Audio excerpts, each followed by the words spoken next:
So let's start with a simple set. This one has Tracy, Bo, and Mel. And let's imagine that these elements are of type student. We can draw a set like this if you want as a box. And the elements go into the box, Mel, Bo, and Tracy. Now let's look at another set. Look at this one. It has two braces. And what's going on here is that this set has a single element that is itself a set of student. And if we try to draw this one, what we see is we've got the outer set, the big box, and it contains exactly one element, another set, that in turn contains some students, Bo, Mel, and Tracy. So now the elements of the big box are of type set of student. And this is an important distinction. We can ask of a particular student what's their ID number. We can't ask of a set of students what is the ID number. So we've got to be careful when we do operations that we know what kind of objects we're dealing with.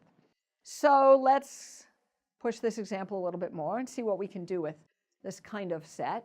So we've got, let's say, student organizations at our school. Club 1 has these folks in it. It's a set. And the objects in the set are of type student. Here's another one, Club 2. Again, the objects are of type student. And now if we want to try to track our student organizations, we can make a set. And this set, we'll call it the club.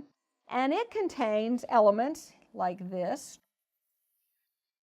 That's Club 1, and that's Club 2. And let's say there are some more. The elements now of the clubs are of type set of student.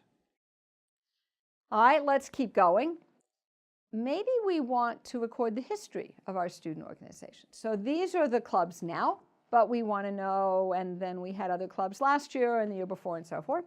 So let's create another structure. We'll call it the history of the clubs. And now this is going to have as its elements things that look like this, sets of clubs. So let's write it down. Okay, so now we have this year's clubs, last year's clubs, maybe prior year's clubs. The elements now of our big picture set are of type set of students. And these are, again, different. But it turns out that we've oversimplified a little bit. So let's come back and look at the bigger picture. We know that we have clubs, and a club is a set of students. It's an unordered collection without duplicates. You can't be in the same club twice. And we're an equal opportunity group here. It's an unordered collection of students. So we've got Club 1, we've got Club 2. Let's say that we have this situation where we have Club 3. And notice the Clubs 2 and 3 happen to contain exactly the same people. So what happens when we build our structure called the clubs? Well, then we get that here's a club with these folks, and here's a club, and here's another one. And now we've got a problem, because sets don't have duplicates. But if we represent a club as simply a set, now in reality we'd probably represent the club as a structure with more information like its name and whatnot. But let's just continue imagining that we're representing it as a set of members. Now the problem is that these two guys have to collapse into one because we don't have duplicates. But there are, in fact, 3 clubs. We don't want to do that. And the fix is to represent the clubs not as a set, but rather as a multi-set in which duplicates are allowed. So let's do that. All right, but we're not quite finished fixing this up, because now we've got clubs. A club is a set. We've got the collection of clubs, which is now a multi-set. Let's go back to the history of the clubs.